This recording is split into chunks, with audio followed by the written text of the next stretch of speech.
Hello, welcome to today's webinar. We are happy to have you with us for this session, Existing Building Retrofits, an Integrated Solution Set for Energy and Occupant Benefits. I am Connie Empress, Communications Manager here at New Buildings Institute. A few housekeeping items before I pass the presentation over to the project team. First, you are muted and we cannot hear you. This helps keep the background noise down so that everyone can better hear the speakers. I want to direct you to the dashboard that you should be able to see on the right-hand side of your screen. If you are having technical difficulties and cannot see the slides or hear our speakers, you can use the question pane in this dashboard to let us know, and we will help you as we go.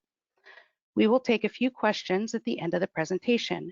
Please ask questions in the same question pane. Please take a moment to answer the survey at the end of the webinar. We consider your input in the planning of future sessions. This session is being recorded. All registrants will receive an email tomorrow with links to the recording and slides for the session. If you need a certificate of attendance for your records, it will also be a part of tomorrow's follow-up. I'll now pass the mic to my colleague, Kathy Higgins, Director of Research here at NBI. Kathy, over to you. Thank you, Connie. Go ahead, Kevin, to the next slide. My colleagues advancing slides. Welcome to our webinar on retrofits, because I think we're all very aware that the existing building marketplace is where we need to make change. We've done an extremely good job in the efficiency and design community on new buildings, but we've got to get after the existing buildings. So this is today's speakers. They'll be introducing themselves as they come to their sections. Next slide, please. So we have a number of topics here that you see on the screen, and we'll be pretty lively moving between the different speakers you just saw on the topics related to this demonstration project we did in the LA area and how it translates and affects the opportunities in existing buildings. Next slide. So it's based upon a project we called Leading in Los Angeles because it was driven by California Energy Commission funding to support the LA areas need for reduced energy efficiency, as well as be transferable to the rest of the state. In addition to supporting energy and carbon reduction goals, the fundamental points of this particular project was to validate an integrated set of technologies that go beyond just a single technology and work together, demonstrating 20 plus, that was our target, whole building energy savings. So pretty good threshold that if we could knock 20% off existing buildings through an integrated set without disrupting the tenants and being able to do it in occupied buildings, that would be a big gain in terms of efficiency improvement. And then to create guidance and resources that facilitate widespread adoption. It was a 4-year project. It is just ending this month. You're actually seeing the first results. Next. Just want to acknowledge our team. As I said, it was funded by California Energy Commission and supported by Southern California Edison. The main project team is here on the left, NBI, TRC, and Berkeley Lab. And you're going to hear about our 2 site partners to get good field demonstration. There's nothing more critical than having a engaged and responsive site partners. So we have City of Santa Ana and CSU Dominguez Hills, and you'll hear from a representative from CSU Dominguez Hills. Then we had a number of manufacturers and contractors who also were involved. Next. So the main thing that we're trying to solve and that we're working towards knowing as issues is that light is our primary, daylight comes primarily from windows. Windows are our primary light source, and we don't do a good job at integrating and managing the windows in our built environment. Next. We know that blinds are also ubiquitous in the built environment. Excuse me, but they're also not controlled very well. Here's a study from University of Oregon here in my home state, and we didn't do this survey, but in 2017 U of O did, and if the bottom line was that only 6% of people were actively adjusting their shades daily, and the position and design of the shade technology, or window treatments as they're known, they're basically an architectural product. But what we want to do is start to think about them as more as a part of the system of the building operations and part of the integrated component that affects daylight, occupant comfort, and energy efficiency. Next. And then the third kind of barrier and issue in our built environment. You can see in this picture, I'm sure everyone has seen walls that look like this. So whether it's the fans or HVAC, but particularly the lighting switching is very dated in most commercial buildings. And we want to be trying to increase the ability for the controls to be kind of a nexus of the integrated technologies. Next. So you'll hear today on our approach in these 4 areas that first we developed a package that was a systemic approach, that it goes beyond widgets. For a long time, building upgrades have been one item at a time. And that if you can integrate measures and have it low disruption for the tenants, you're going to have a greater amount of adoption. And in our package, you'll hear about the technology from Kevin, that by eliminating wiring costs, we could reduce both disruption and the cost of installation. Next. Our second area that we did with the system was to test it at the LB&L Flex Lab.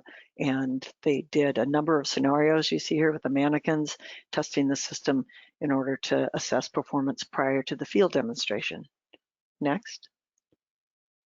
And in the field demonstration, you'll hear about the sites, what was pre-existing a little bit, and then how we retrofitted and what the end pictures look like here on the left. And then finally, I'll come back and share with you some of the market resources and development of materials that we did to help advance the technologies in the market. I think I'm handing off to my colleague now, Kevin. Thank you. Actually, this is going over to Michael. That's right. Hi, this is Michael Mitmansky. I work with TRC Energy Services, and I've worked on energy efficiency for the last 25 or 30 years and done a lot of work with the California Energy Commission over the years on Title 24 development, et cetera. And working on projects like this, which are sort of leading edge, pre-commercial technology exploration, so that we can understand how technologies might improve on energy efficiency within the built environment. So the intertechnology was an approach to take a few different individual technology devices or measures and try to develop a system approach to enhance the savings across multiple measures. And there's a lot of reasons for that. In California, we're come to the end of energy efficiency programs that are widget-based. And so what we're trying to do is look at a systems-based approach that would maybe extend energy efficiency programs in the state and help get deeper energy savings. So that's the basic idea behind it. Next slide. And this is a breakdown of what the technologies are that we were looking at in the Inter approach. Number 1, shades and blinds.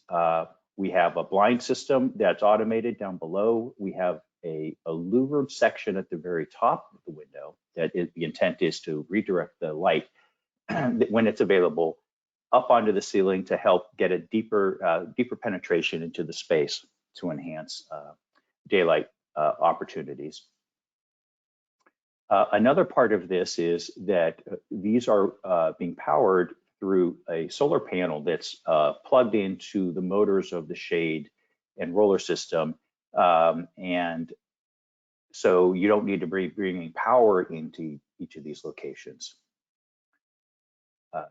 Another technology that's part of this is essentially an LED upgrade with network lighting control. So that's number 3 there. So that's a traditional sort of high efficiency LED lighting and control system.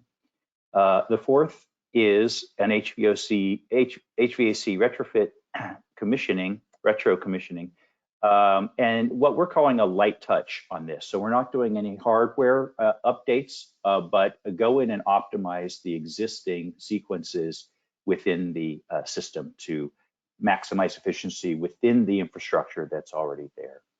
And then the fifth item is some innovative M&V that was done as part of this project to monitor the system and come up with a sort of a better understanding of how the system works. Next slide. So the goal of this was to achieve that 20% energy savings, whole building, and possibly more importantly, because there are some big opportunities or benefits to it, is improve occupant comfort and well-being. And I think we'll be talking about that a little more in detail, but basically there's a lot of opportunity there for people to have increased productivity and a higher satisfaction within the space if you improve their, their visual environment. Add some flexibility, and also these modern systems add some analytics for, systems, et cetera, for the facilities managers. Next slide. So here's the technology that we're looking at in the buildings that we did. On the right is sort of a cross section. You can see there's a roller shade that goes down from a point about 2/3 or 3/4 of the way up in the building. And it's a perforated roller shade. It has a 3% openness factor to it. So even when it's closed, you actually can still sort of see through it, and it works a little bit like a scrim, so that you have the ability to see the outside even when the shade is blocking most of the solar insulation that's coming. So you aren't feeling nearly the kind of heat that you would have if it was a wide open window. And on the top, you have a louver section, and you can see that the louvers are upside down. They're flipped from the traditional louver orientation. And the idea is that those are a little better at redirecting light up onto the ceiling when they're upside down like that. And the controls for these are actually being run through a phone app, and there's also an app that, or sort of an app that can be on the computer as well. And then there are also some dash button devices that can be on the wall or at the desk. So you can control these things through a couple of different methods. Next slide. Right, the LED retrofit as the second technology is pretty much a traditional LED technology at this point. And obviously each building has its own unique circumstances, so you have to sort of custom tailor it for each circumstance. But this technology is pretty mature now, so we weren't really exploring this technology as much as trying to explore how this technology integrates with these other technologies. Next slide. The network lighting controls, which goes hand in hand with the LED lighting system, is one of the things that we were very interested in. In these buildings, we were using two different brands of lighting control systems. One is a Daintree and one is an unlighted system. They're both very sophisticated in monitoring and controls capabilities, and they have a very high level of sensors, and that allows a very fine-tuned sense of occupancy controls, et cetera, that's going into the spaces. And those then provide data to the HVAC system to help improve energy efficiency on the HVAC side. Next slide. And here's the HVAC retrocommissioning. And as I said, it's a light touch. We are not doing hardware. It's really mostly, it came down to looking at scheduling and sequencing and software-driven changes. And in particular, guideline 36 principles where possible. If the hardware in the existing building allowed us to do things like occupied standby and demand-controlled ventilation, we instituted those where available within the buildings to help shut down fan motors and reduce unnecessary air movement when the spaces were not occupied. Next slide. Okay, so let's just move on to the demonstration sites real briefly. So we have two sites, Santa Ana City Hall and Welch Hall at California State University, Dominguez Hills. As you can see, They vary by about 30 years in their vintage. One is a fairly new building, fairly modern, Welch Hall. And you'll see some photos of that. And in fact, Kenny will talk about that one in more detail. The other building is from 1970, so it's about 50 years old now. And so the existing conditions were very, very different for both of these buildings. In the end, they were similar in size, and we did end up retrofitting Santa Ana a little bit less as a percentage or as a total than Welch Hall.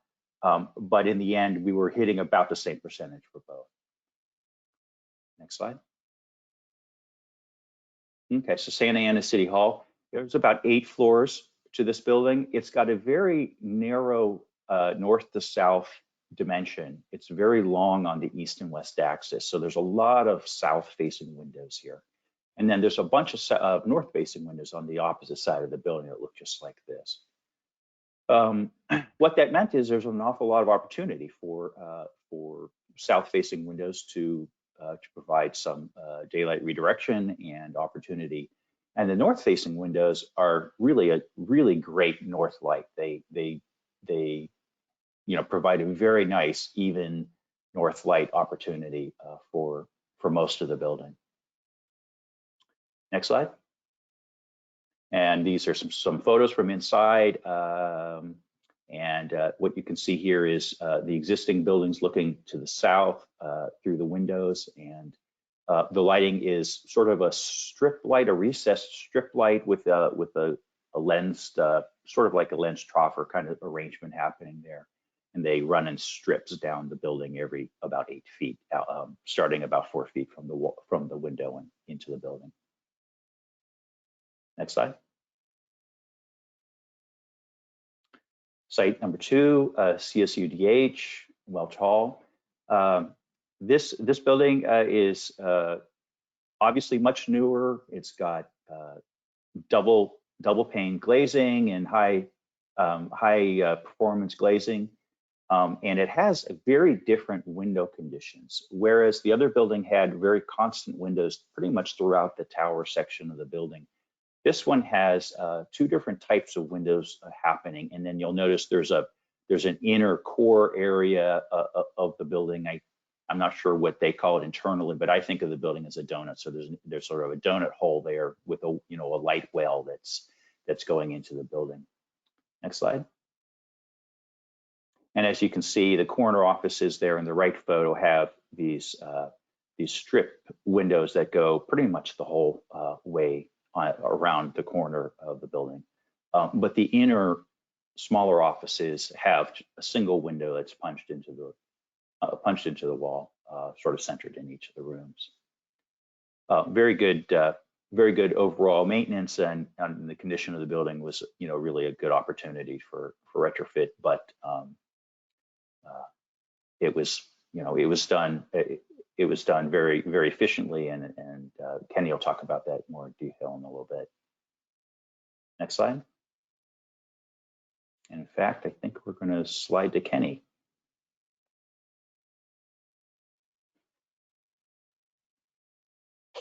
Hi.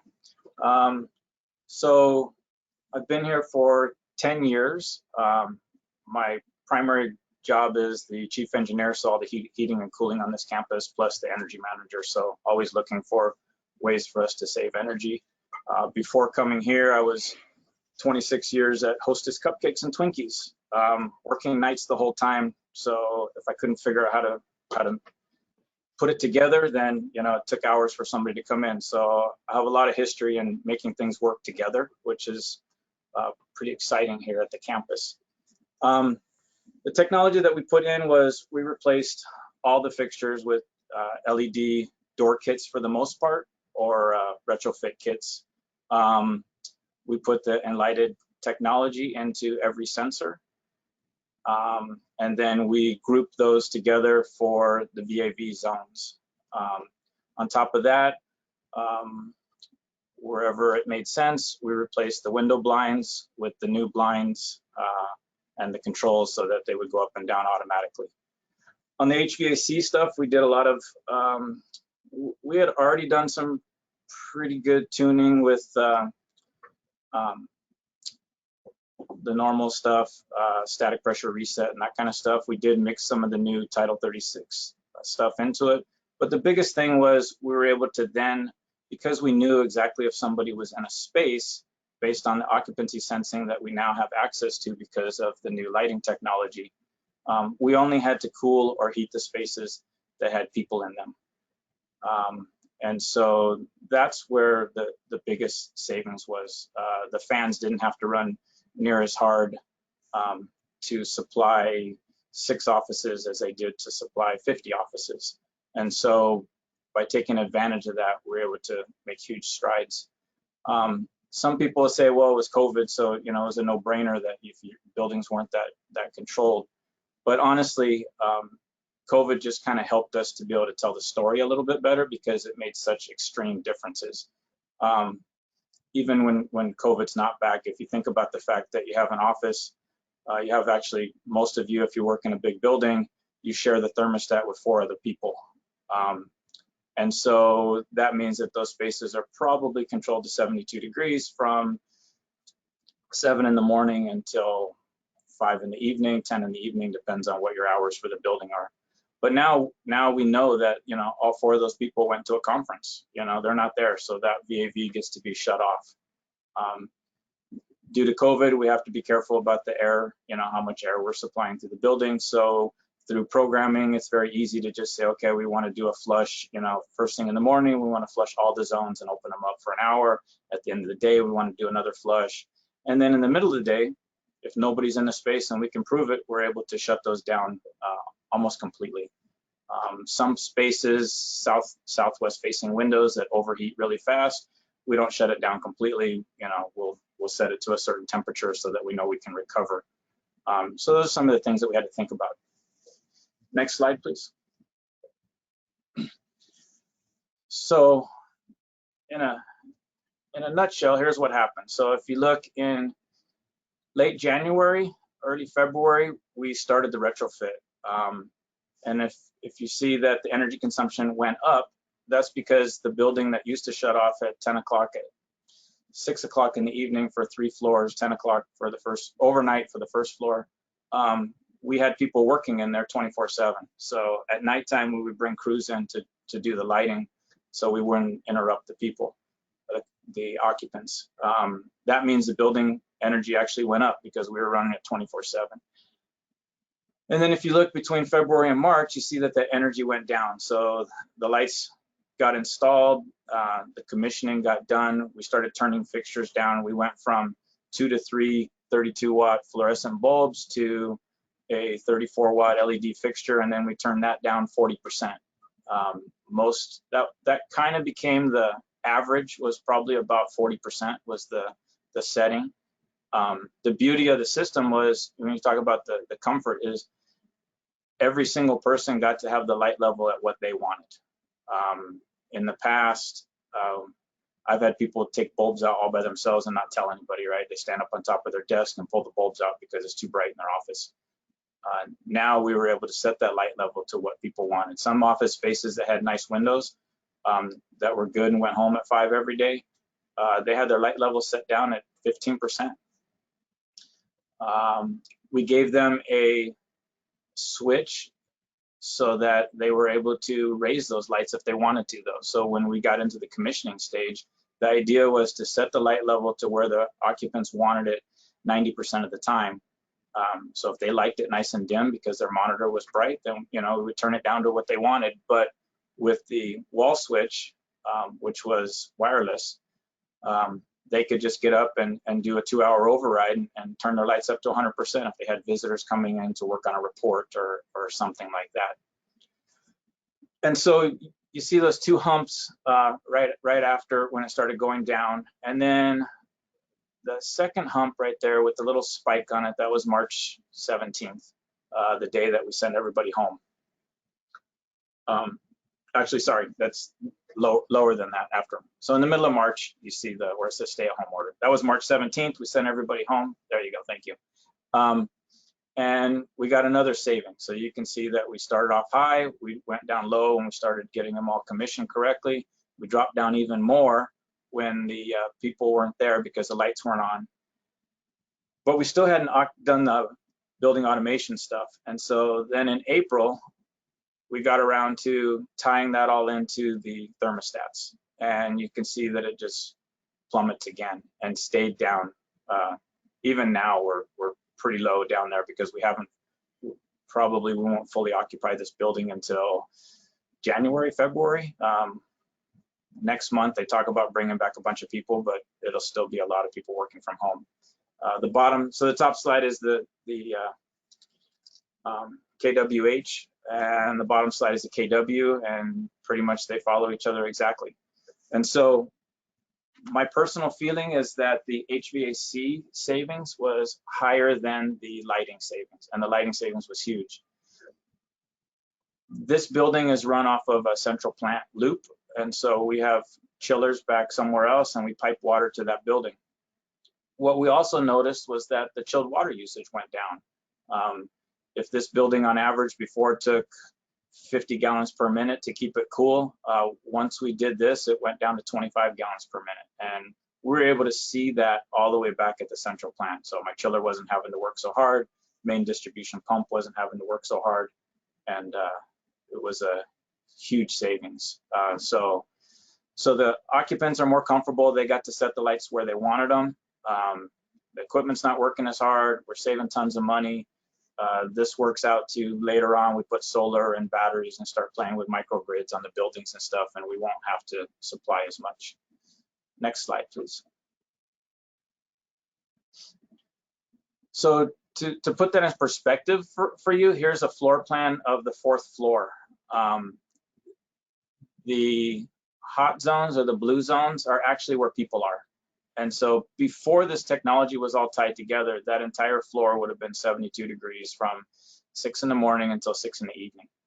And now the only spaces that we're controlling are provost office, the president's office, the vice president's office. You know, there's basically probably 7 people on this whole floor. That's where it becomes humongous.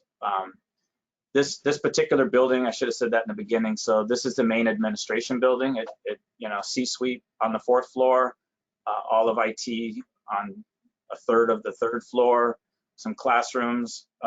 There's a police station on the 1st floor, so that 1st floor runs 24/7. But now we're only cooling the 7 or 8 zones in the police station and not the 27 zones on the whole floor. Next slide.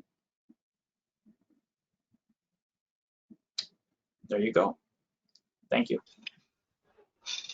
Thanks, Kenny, for sharing that detail on the ground. I'm Kevin Carbier. I'm a project manager with New Buildings Institute, and I'm going to talk to you about the summary and savings that we saw at our demonstration sites. So first, to give you a big picture view of what was the extent of all these installations that Kenny and others have mentioned. You can see here by each site for Santa Ana City Hall and the CSU Dominguez Hills Welch Hall campus. In all, we installed 4,400 light fixtures. And on top of that, we did nearly 1,000 shades. And so this was quite an extensive retrofit at both sites, and we're happy to report that we had pretty significant energy savings and even hit our goal. So we answered a couple questions. First, we were just going to answer this question: how much energy did the retrofit package save? But then with COVID and people staying at home, we had an opportunity to ask yet another question of what's the impact of occupancy in buildings? And we'll talk about that on the next slide. But first, let's see, after we installed the retrofit but before people got sent home, how much did we save? And we have this broken out by lighting and total site energy. And so at Welch Hall, which we just discussed with Kenny, we had 35% lighting energy savings and 26% whole building energy savings. And that whole building energy savings includes the lighting as well as the HVAC that Kenny mentioned. That's savings from your pumps and your chilled water, in their case where they have a central plant. At Santa Ana City Hall, we had even greater lighting energy savings, mostly because it was an older building and they didn't have Kenny, who's optimizing their systems for them as regularly. On the site energy savings, I know you may be questioning why it says 15%. We believe it's much higher. We actually had an issue with the central steam data in this case, so we weren't able to complete the M&V analysis.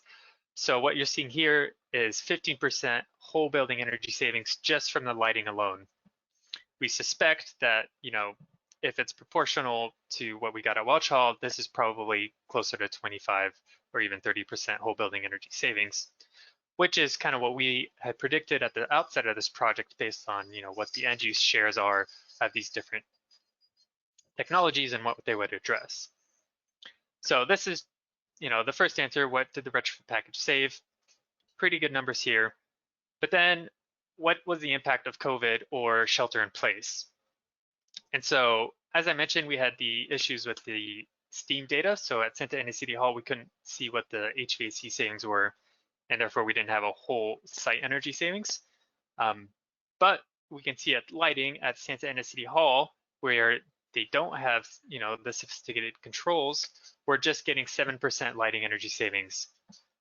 Whereas at Welch Hall, you got 21%. And so that's, some of that is the impact of having, a savvy building operator, and some of that's having the better controls.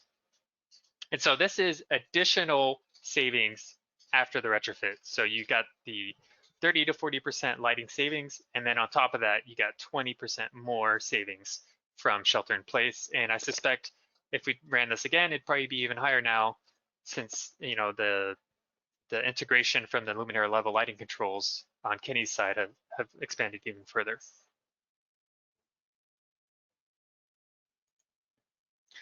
So that's the energy savings. That's energy and cost. We mentioned throughout this presentation that there's a lot of non-energy benefits, particularly the occupant comfort and well-being. And in a lot of ways, these non-energy benefits are actually more important than the energy savings, because what we've seen in research is that more comfortable occupants tend to be more productive. If it's students, they tend to do better on tests. There's fewer absentees, there's better retention, and just overall contributes to a more positive environment in buildings.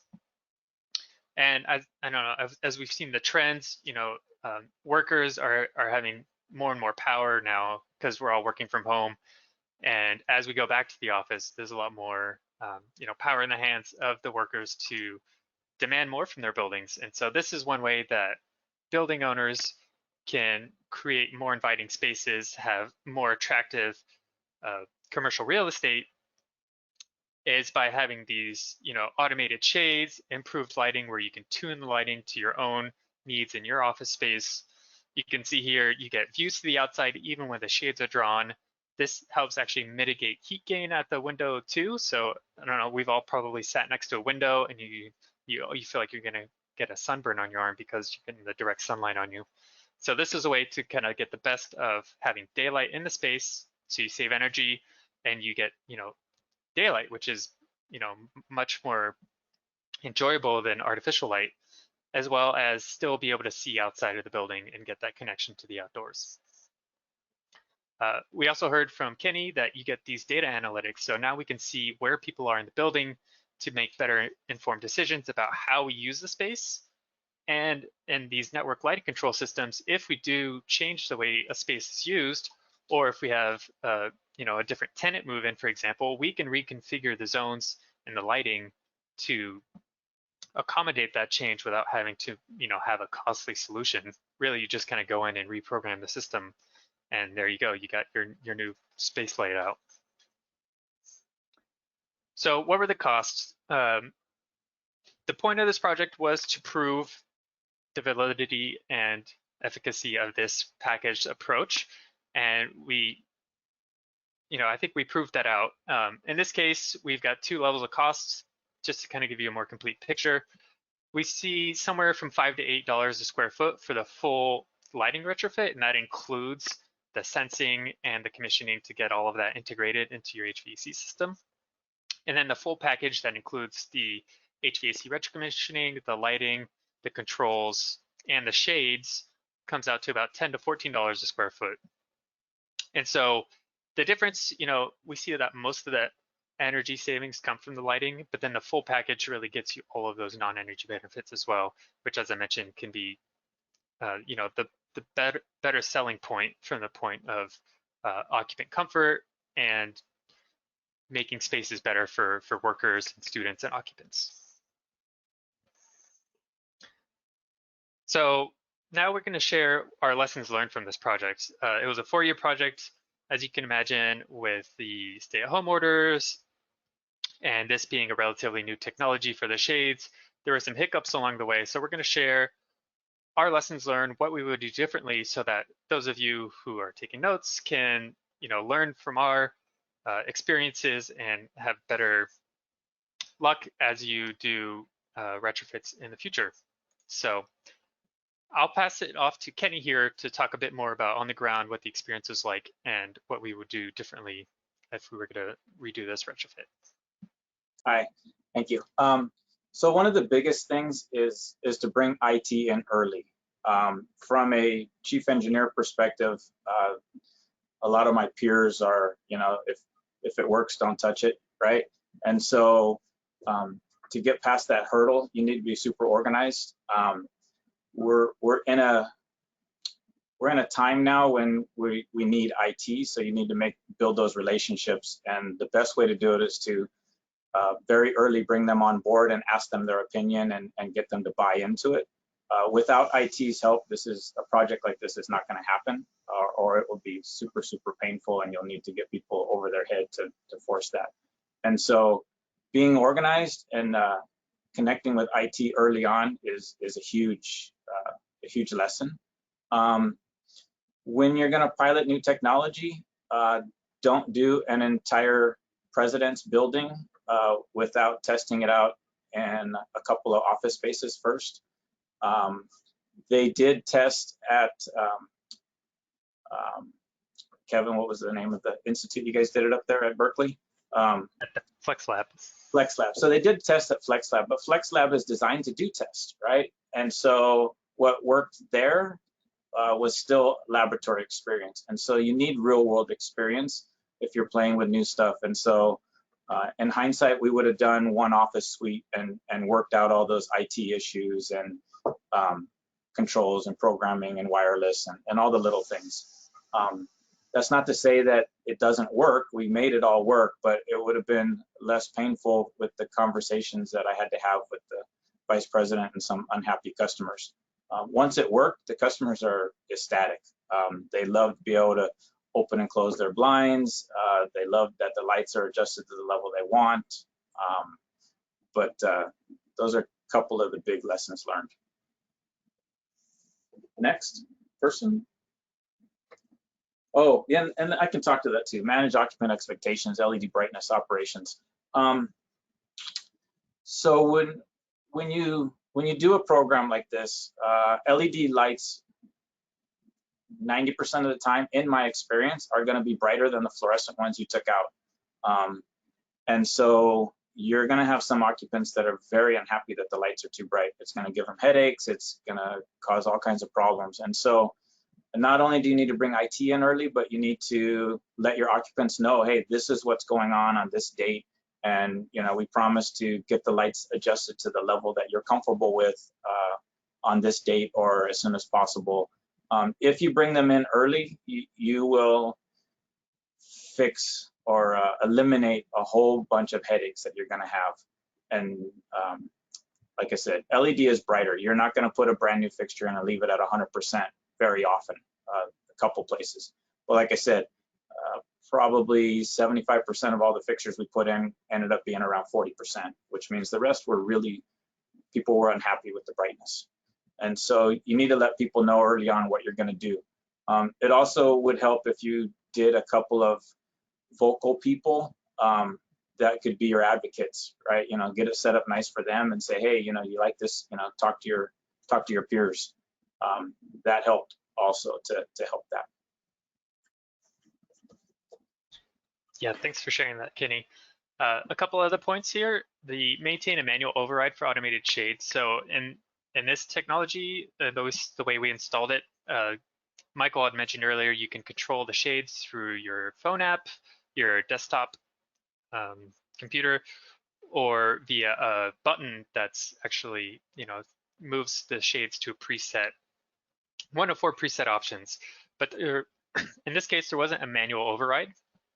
And so that's something that we would recommend in the future, is to have give the occupants a way to still manually move the shades, because there was a bit of a learning curve on how do I operate these shades. We ended up creating some resources to help educate the occupants, but that step of, oh, I've got these lovely new shades, now how do I move them? And we think we all intuitively are used to moving shades by pulling on something at the window, but in this case, there wasn't that option.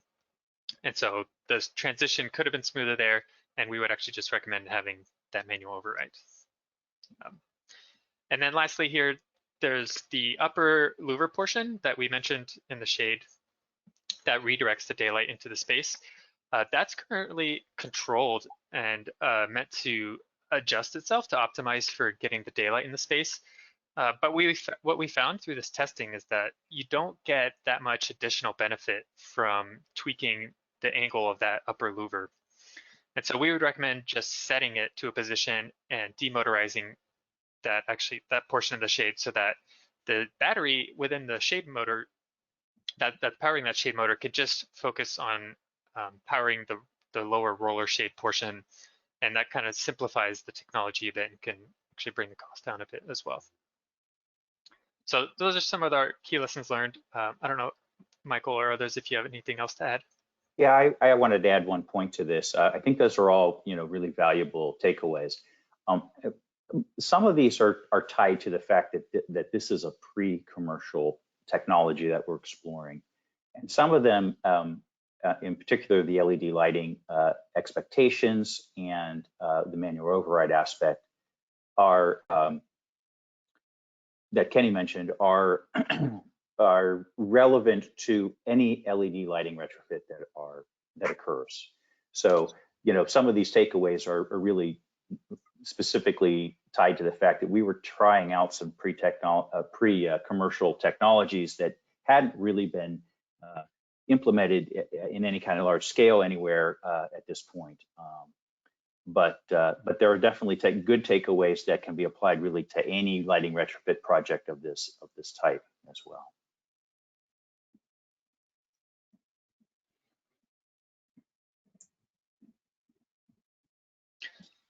So that's what we learned. Now, what's still needed in the market? As part of this, we want to see what are the next steps. How can we advance these system solutions for retrofits in existing buildings further? And so there's a few key points here. Kenny, could you speak to the first couple? Yeah, I mean, so the first one is the workforce development, right? At the building, your electricians are not going to understand this, or most of them aren't yet, right? Because this is, even though LED lighting and controls has been around long enough to where it's proven, but it's not being used everywhere still. And so those people need to understand it. If you're doing this on a brand new building that you're building, the commissioning agents aren't going to understand it. The mechanical engineers that design the HVAC system are not going to understand it. And so I think that we have a long ways to go on the education of, what does this do? Because people still think, well, you're spending a lot of money to turn the lights on and off. And, if you looked at my slides, that's so far from the truth now, right? We're doing so much more. We're letting the customers, play with their light levels. We're, using it for the HVAC. We're saving energy there. We're able to develop apps for space utilization, whether the lighting control system you have has it built in, or whether you take that data and bring it into your own trending data sets, and you can know, are they using the conference room 8 hours a day like they say they are, or are they only using it once a week?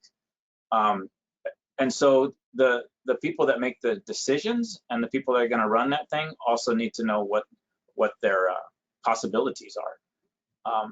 And then on the system integrators, you have lighting and you have HVAC, and they are completely different people, right? So you have your controls contractor that's going to come in and set your thermostats to the correct thing and the scheduling and do all that stuff.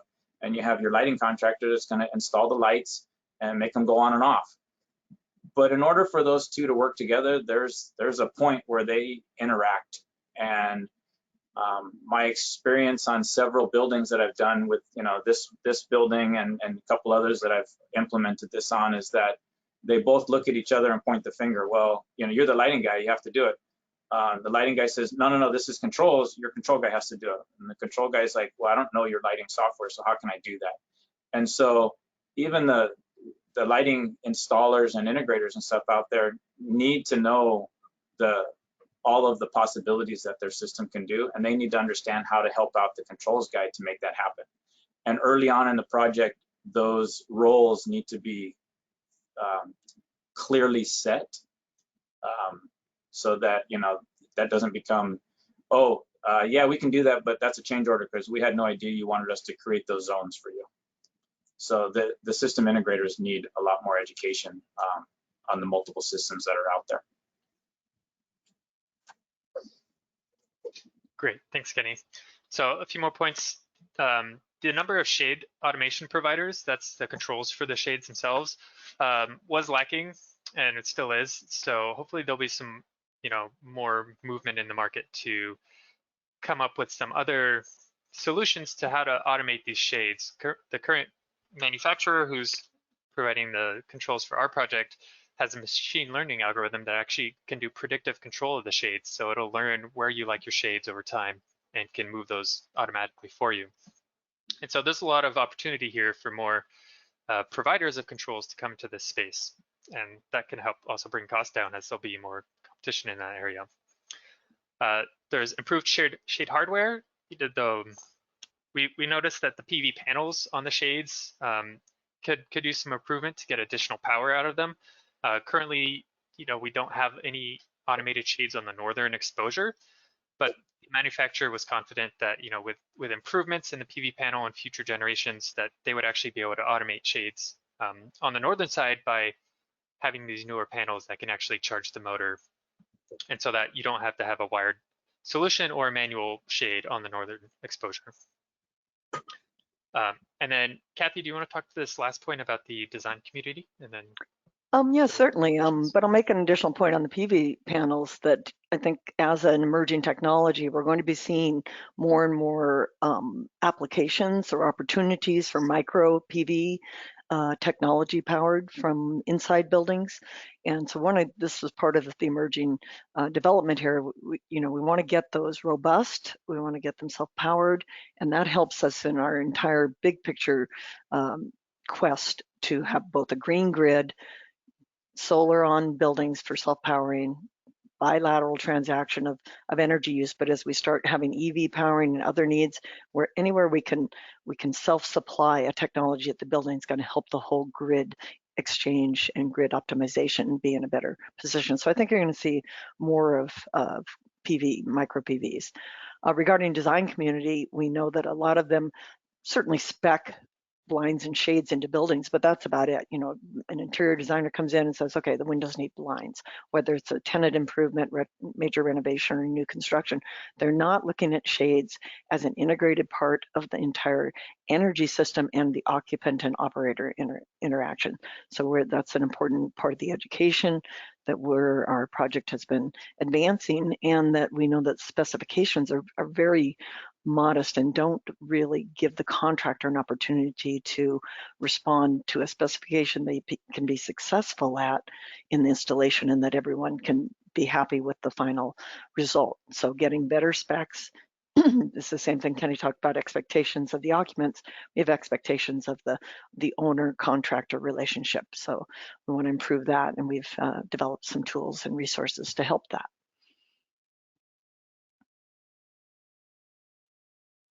And in winding up here, so we have some time for some questions. I hope some of you are writing things in, because Connie will prompt us with anything you're interested in for anyone.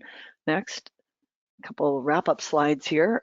As you saw under energy benefits, we're confident in the ability for this system to save at least 20% in most typical existing commercial buildings. The package performed at that level. The point is to try and advance it and to work out the tweaks, and we think we've got, as Kenny said, a system that now works. sufficiently with long time technologies like the LEDs, but they're very under adopted. Still, retrofits of LEDs are maybe definitely less than 20% in existing buildings, probably under 15%. So we've got to get this integration into the market. And then the non-energy benefits, you see on the right a nice snapshot of what I call the triple O bottom line, so that the 3 O's there all gain something. They have value from this set of technologies.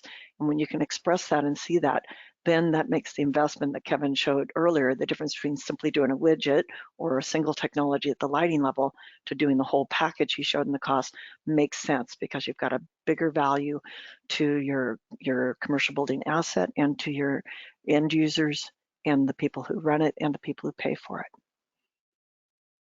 Next. And where does this impact? Our target markets are both large and small offices, although on the automated side of having everything automated, large private offices are probably the primary target, and then some primary and post high school education, universities like Kenny's operating. Those two markets, offices in general and education in California, are over a third of all floor space and almost a third of all electricity consumption in the commercial sector.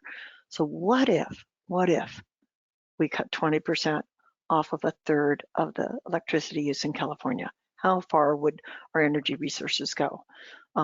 It's dramatic, and it's the type of trend that we're seeing and that we are going to help make the proof of the possible.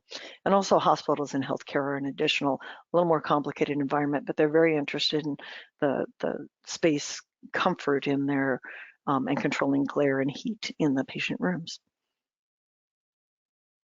Finally, just closing on the outcome examples, then I'm going to show you the resources that we showed the LED and network lighting controls successfully with a proven technology, and we proved deeper savings due to penetrating the light further past the traditional daylight zone.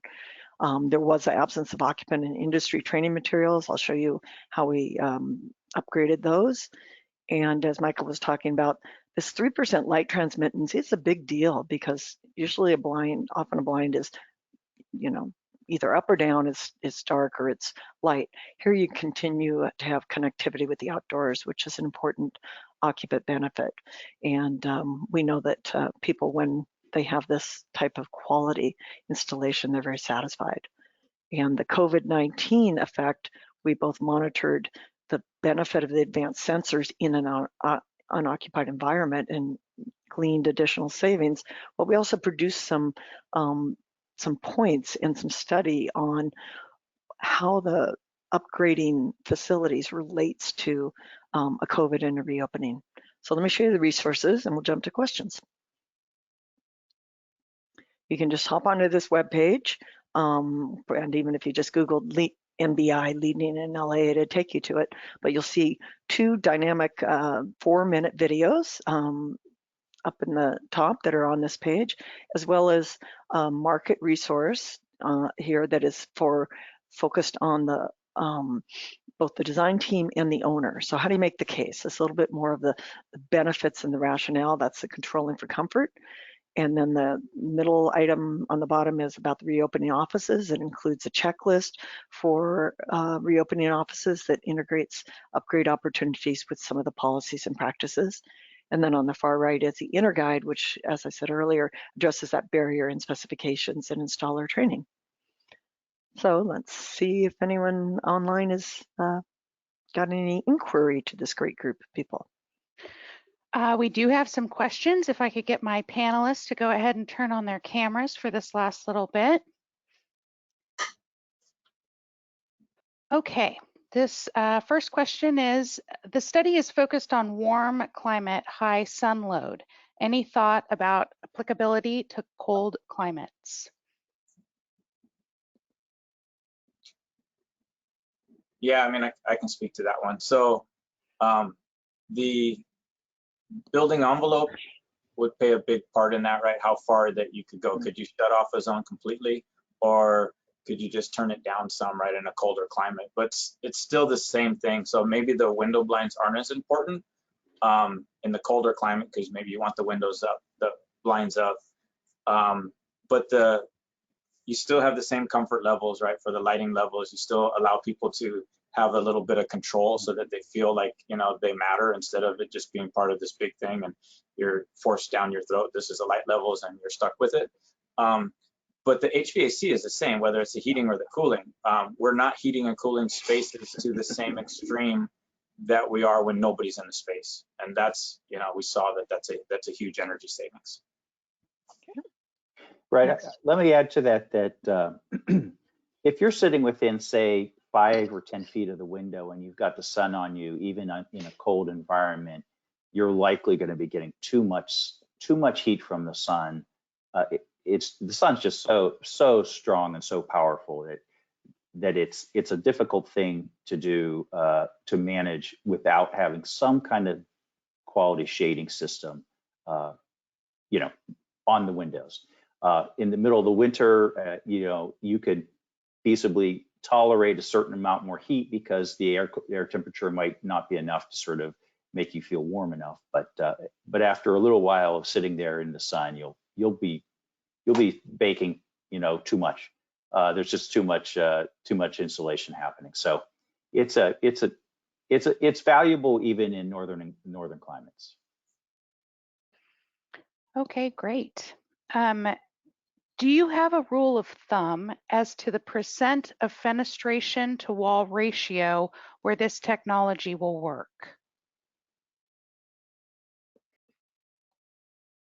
Oh, that's a good question. Kathy, you're smiling. Do you have a thought on that? I mean, you know, there are limits within the codes anyway, in various places for new construction. You know, there's a cost effectiveness aspect to it. I feel like if you don't have a lot of glazing, if you're, I don't know, under 30% or something, you may not be able to really benefit very much from an automated system. But as I just said, you still will need to have shades of some kind to manage, you know, the sun on the workers, the employees, whatever. Yeah, I like the awareness of the person who asked. So reducing window to wall ratio is a big part of an effective envelope. So you see that in new construction. But since this is existing buildings, I would say if you got a curtain wall building, full gloss, you don't have windows. You just have a whole, you know, views to knees, as they call it. But where the window size and configuration, not really, because they're custom made to the windows. The contractor goes in and measures, as long as you have discrete windows with interrupted sections so that you can spec a blind and shade combo into it. Other questions? Give others a chance. Sure, we have one more and then we're about out of time. Did you consider daylight harvesting system to dim the lighting fixtures as well? And what sensors were required to control the automated shades? Right. So we did, but actually we were thinking about integrating the shading control with the lighting control system. But after doing some work and exploration on it, we sort of discovered that the lighting control system has daylight sensors built in. And so the ones that are near the perimeter of the building are automatically dimming back because of the daylighting. And they don't actually need to have a direct communication integration to have that work. So the shades do what they do. The lighting then sees what's happening in the space and responds. So it actually works really well without actually having them integrated into a single, say, master control system. So they're two independent systems, but they interact with each other just by one providing more daylight, which then causes the lighting to dim back, you know, near the window, and then a little bit less so further into the space. Yeah, and I would just add to that with the new technology, that when you put a sensor on each fixture, you don't have to worry about your daylight zones and all that stuff, right? It gets real complicated when you're in the commissioning. I actually had the electricians asking me, well, which lights do you want in the daylight zone? I said, you don't have to do any of them, because every fixture is its own daylight harvesting zone. That's right. That's one of the real strengths and benefits of what's called LLLC, luminaire level lighting control, is that it allows adaptability at each at each light fixture. Great. Anything last to add here? We're just at time. I just want to thank our partners and CSU Dominguez Hills, Kenny, and the California Energy Commission, Rolisac Mita, Enlightened and Daintree, and the folks that supported this project. And hopefully some of you on the phone will take a deeper look and maybe apply it in your own place. Yeah, I would add that we talked about 2 different systems here, but there's, you know, different systems out there, and I'm not saying to use one specific one, but if you're not doing a system that is able to tie into your building automation system, you're wasting your money.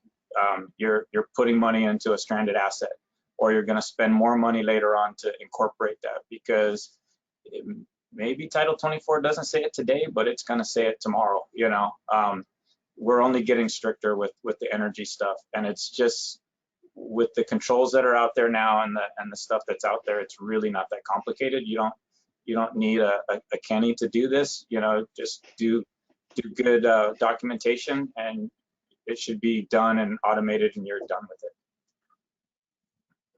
Bravo. Thank you, Connie. Excellent. Thank you all for joining us, and thank you to our presenters today. Stay safe and stay well. Bye-bye. Thank you.